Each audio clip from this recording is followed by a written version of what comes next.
शांताकारं भुजंगशयनं पद्मनाभं सुरेशं विश्वाधारं गगनसदृशं मेघवर्णं शुभांगं लक्ष्मीकान्तं कमलनयनं योगी विध्यानगम्यं वंदे विष्णु भवभयहरं सर्वलोकैकनाथम्।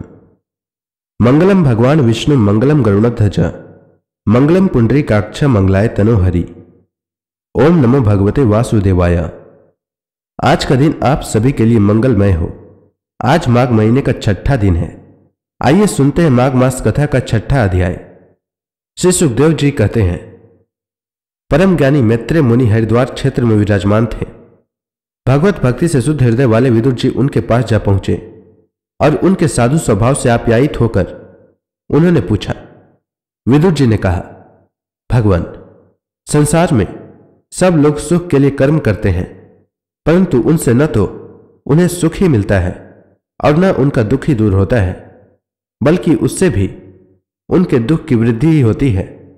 अतः इस विषय में क्या करना उचित है, यह आप मुझे कृपा करके बतलाइए। जो लोग दुर्भाग्यवश भगवान श्री कृष्ण से विमुख, अधर्मपरायण और अत्यंत दुखी हैं, उन पर कृपा करने के लिए आप जैसे भाग्यशाली भगवत भक्त संसार में विचरा करते हैं। साधु शिरोमणि, आप मुझे उस शांतिप्रद साधन का उपदेश दीजिए जिसके अनुसार आराधना करने से भगवान अपने भक्तों के भक्ति पुत हृदय में आकर विराजमान हो जाते हैं और अपने स्वरूप का अप्रोक्ष अनुभव कराने वाला सनातन ज्ञान प्रदान करते हैं। त्रिलोकी के नियंता और परम स्वतंत्र श्रीहरि अवतार लेकर जो जो लीलाएं करते हैं, जिस प्रकार अकर्ता होकर भी उन्होंने कल्प के आरंभ में इस सृष्टि की रचना की, जिस प्रकार इसे स्थापित कर वे जगत के जीवों की जीविका का विधान करते हैं, फिर जिस प्रकार इसे अपने हृदयाकाश में लीन कर वृत्ति शून्य हो योग माया का आश्रय लेकर शयन करते हैं, और जिस प्रकार वे योगेश्वरेश्वर प्रभु एक होने पर भी इस ब्रह्मांड में अंतर्यामी रूप से अनुप्रविष्ट होकर अनेकों रूपों में प्रकट होते हैं, वह सब रहस्य आप हमें समझाइए। ब्राह्मण, गौ और देवताओं के कल्याण के लिए जो अनेकों अवतार धारण करके लीला से ही नाना प्रकार के दिव्य कर्म करते हैं, वे भी हमें सुनाइए। यशस्वियों के मुकुटमणि श्रीहरि की लीला अमृत का पान करते करते हमारा मन तृप्त नहीं होता। हमें यह भी सुनाइए कि उन समस्त लोकपतियों के स्वामी श्रीहरि ने इन लोकों, लोकपालों और लोकालोक पर्वत से बाहर के भागों को, जिनमें इस सब प्रकार के प्राणियों के अधिकारानुसार भिन्न भिन्न भेद प्रतीत हो रहे हैं, किन तत्वों से रचा है। द्विजवर, उन विश्वकर्ता स्वयंभू श्री नारायण ने अपनी प्रजा के स्वभाव, कर्म, रूप और नामों के भेद की किस प्रकार रचना की है। भगवान, मैंने व्यास जी के मुख से ऊंच नीच वर्ण के धर्म तो कई बार सुने हैं, किंतु अब श्री कृष्ण कथा अमृत के प्रवाह को छोड़कर अन्य स्वल्प सुखदायक धर्मों से मेरा चित्त उब गया है। उन तीर्थपाद श्रीहरि के गुणानुवाद से तृप्त हो भी कौन सकता है। उनका तो नारदादी महात्मा गण भी आप जैसे साधुओं के समाज में कीर्तन करते हैं, तथा जब ये मनुष्यों के कड़रंध्रों में प्रवेश करते हैं, तब उनके संसार चक्र में डालने वाली घर गृहस्थी की आसक्ति को काट डालते हैं। भगवान, आपके सखा मुनिवर कृष्ण द्वैपायन ने भी भगवान के गुणों का वर्णन करने की इच्छा से महाभारत रचा है। उसमें भी विशेष सुखों का उल्लेख करते हुए मनुष्यों की बुद्धि को भगवान की कथाओं की ओर लगाने का ही प्रयत्न किया गया है। यह भागवत कथा की रुचि श्रद्धालु पुरुष के हृदय में जब बढ़ने लगती है, तब अन्य विषयों से उसे विरक्त कर देती है। वह भगवत चरणों के निरंतर चिंतन से आनंद मग्न हो जाता है और उस पुरुष के सभी दुखों का तत्काल अंत हो जाता है। मुझे तो उन सोचनीयों के भी सोचनीय अज्ञानी पुरुषों के लिए निरंतर खेद रहता है, जो अपने पिछले पापों के कारण श्रीहरि की कथाओं से विमुख रहते हैं। हाय, काल भगवान उनके अमूल्य जीवन को काट रहे हैं और वे वाणी, देह और मन से व्यर्थ वाद विवाद, व्यर्थ चेष्टा और व्यर्थ चिंतन में लगे रहते हैं। मैत्रेय जी, आप दिनों पर कृपा करने वाले हैं, अतः भौरा जैसे फूलों में से रस निकाल लेता है, उसी प्रकार इन लौकिक कथाओं में से इनकी सारभूता परम कल्याणकारी पवित्र कीर्ति श्रीहरि की कथाएं छांटकर हमारे कल्याण के लिए सुनाइए। उन सर्वेश्वर ने संसार की उत्पत्ति, स्थिति और संहार करने के लिए अपनी माया शक्ति को स्वीकार कर रामकृष्ण आदि अवतारों के द्वारा जो अनेकों अलौकिक लीलाएं की हैं, वे सब मुझे सुनाइए। श्री सुखदेव जी कहते हैं, जब विदुर जी ने जीवों के कल्याण के लिए इस प्रकार प्रश्न किया, तब तो मुनि श्रेष्ठ भगवान मैत्रेय जी ने उनकी बहुत बड़ाई करते हुए यूं कहा। श्री मैत्रेय जी बोले, साधु स्वभाव विदुर जी, आपने सब जीवों पर अत्यंत अनुग्रह करके यह बड़ी अच्छी बात पूछी है। आपका चित्त तो सर्वदा श्री भगवान में ही लगा रहता है, तथापि इस संसार में भी आपका बहुत सुयश फैलेगा। आप श्री व्यास जी के औरस पुत्र हैं, इसलिए आपके लिए यह कोई बड़ी बात नहीं है कि आप अनन्य भाव से सर्वेश्वर श्री हरि के ही आश्रित हो गए हैं। आप प्रजा को दंड देने वाले भगवान यम ही हैं। मांडन्य ऋषि का शाप होने के कारण ही आपने श्री व्यास जी के वीर्य से उनके भाई विचित्र वीर्य की भोग पत्नी दासी के गर्भ से जन्म लिया था। आप सर्वदा ही श्री भगवान और उनके भक्तों को अत्यंत प्रिय हैं, इसलिए भगवान निजधाम पधारते समय मुझे आपको ज्ञानोपदेश करने की आज्ञा दे गए हैं।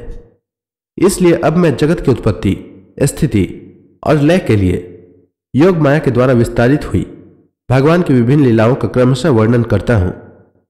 सृष्टि रचना के पूर्व समस्त आत्माओं के आत्मा एक पूर्ण परमात्मा ही थे, न दृष्टा था न दृश्य। सृष्टि काल में अनेक वृत्तियों के भेद से जो अनेकता दिखाई पड़ती है, वह भी वही थे, क्योंकि उनकी इच्छा अकेले रहने की थी। वही दृष्टा होकर देखने लगे, परंतु उन्हें दृश्य दिखाई नहीं पड़ा, क्योंकि उस समय वही अद्वितीय रूप से प्रकाशित हो रहे थे। ऐसी अवस्था में वे अपने को असत के समान समझने लगे। वस्तुतः वे असत नहीं थे, क्योंकि उनकी शक्तियां ही सोई थी। उनके ज्ञान का लोप नहीं हुआ था। यह दृष्टा और दृश्य का अनुसंधान करने वाली शक्ति ही कार्य कारण रूप माया है। महाभाग विदुर जी, इस भावाभाव रूप अनिर्वचनीय माया के द्वारा ही भगवान ने इस विश्व का निर्माण किया है। काल शक्ति से जब यह त्रिगुण में माया शोभ को प्राप्त हुई, तब उन इंद्रियातीत चिन्मय परमात्मा ने अपने अंश पुरुष रूप से उसमें चिदाभास रूप बीज स्थापित किया। तब काल की प्रेरणा से उस अव्यक्त माया से महत्त्व प्रकट हुआ। वह मिथ्या अज्ञान का नाशक होने के कारण विज्ञान स्वरूप और अपने सूक्ष्म स्वरूप से स्थित प्रपंच की अभिव्यक्ति करने वाला था। फिर चिदाभास गुण और काल के अधीन उस महत्त्व ने भगवान की दृष्टि पड़ने पर उस विश्व की रचना के लिए अपना रूपांतर किया।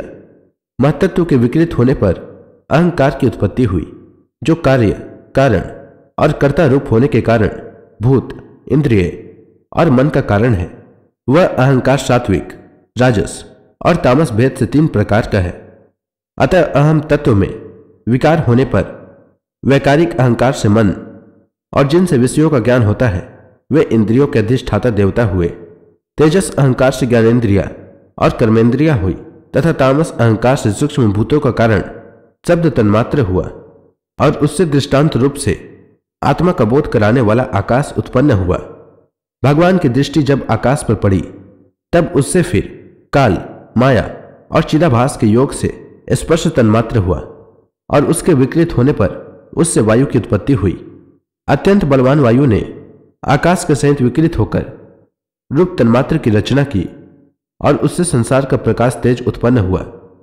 फिर परमात्मा की दृष्टि पड़ने पर वायु युक्त तेज ने काल, माया और चिदंश के योग से विकृत होकर रस तन्मात्र के कार्य जल को उत्पन्न किया। तदंतर तेज से युक्त जल ने ब्रह्म का दृष्टिपात होने पर काल, माया और चिदंश के योग से गंध गुणमय पृथ्वी को उत्पन्न किया। विदुर जी, इन आकाश आदि भूतों में से जो भूत पीछे पीछे उत्पन्न हुए हैं, उनमें क्रमशः अपने पूर्व भूतों के गुण भी अनुगत समझने चाहिए। ये महत्त्व आदि के अभिमानी, विकार, विक्षेप और चेतनांश विशिष्ट देवगण श्री भगवान के ही अंश हैं, किंतु पृथक पृथक रहने के कारण जब वे विश्व रचना रूप अपने कार्य में सफल नहीं हुए, तब हाथ जोड़कर भगवान से कहने लगे।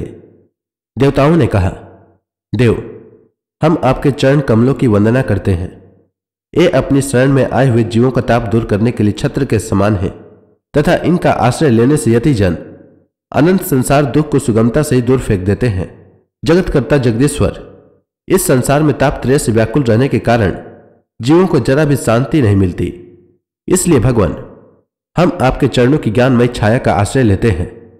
मुनिजन एकांत स्थान में रहकर आपके मुख कमल का आश्रय लेने वाले वेद मंत्र रूप पक्षियों के द्वारा जिनका अनुसंधान करते रहते हैं तथा जो संपूर्ण पाप नाशिनी नदियों में श्रेष्ठ श्री गंगा जी के उद्गम स्थान है, आपके उन परम पावन पाद पद्मों का हम आश्रय लेते हैं। हम आपके चरण कमलों की उस चौकी का आश्रय ग्रहण करते हैं जिसे भक्तजन श्रद्धा और श्रवण कीर्तन आदि रूप भक्ति से परिमार्जित अंतःकरण में धारण करके वैराग्य पुष्ट ज्ञान के द्वारा परम धीर हो जाते हैं। हे ईश्वर, आप संसार की उत्पत्ति, स्थिति और संहार के लिए ही अवतार लेते हैं, अतः हम सब आपके उन चरण कमलों की शरण लेते हैं जो अपना स्मरण करने वाले भक्त जनों को अभय कर देते हैं। जिन पुरुषों का देह गे तथा उनसे संबंध रखने वाले अन्य तुच्छ पदार्थों में अहमता और ममता का दृढ़ दुराग्रह है, उनके शरीर में आपके अंतर्यामी रूप से रहने पर भी जो अत्यंत दूर है, उन्हीं आपके चरणार बिंदु को हम भजते हैं। परम यशस्वी परमेश्वर, इंद्रियों के विषयाभिमुख रहने के कारण जिनका मन सर्वदा बाहर ही भटका करता है, वे पामर लोग आपके विलासपूर्ण पाद विन्यास की शोभा के विशेषज्ञ भक्त जनों का दर्शन नहीं कर पाते, इसी से वे आपके चरणों से दूर रहते हैं।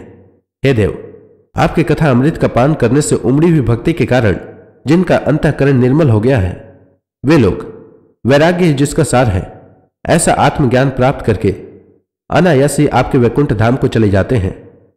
दूसरे धीर पुरुष चित्त निरोध रूप समाधि के बल से आपकी बलवती माया को जीतकर आप में ही लीन तो हो जाते हैं, पर उन्हें श्रम बहुत होता है, किंतु आपकी सेवा के मार्ग में कुछ भी कष्ट नहीं होता। आदिदेव, आपने सृष्टि रचना की इच्छा से हमें त्रिगुणमय रचा है, इसलिए विभिन्न स्वभाव वाले होने के कारण हम आपस में मिल नहीं पाते और इसी से आपकी क्रीड़ा के साधन रूप ब्रह्मांड की रचना करके उसे आपको समर्पण करने में असमर्थ हो रहे हैं।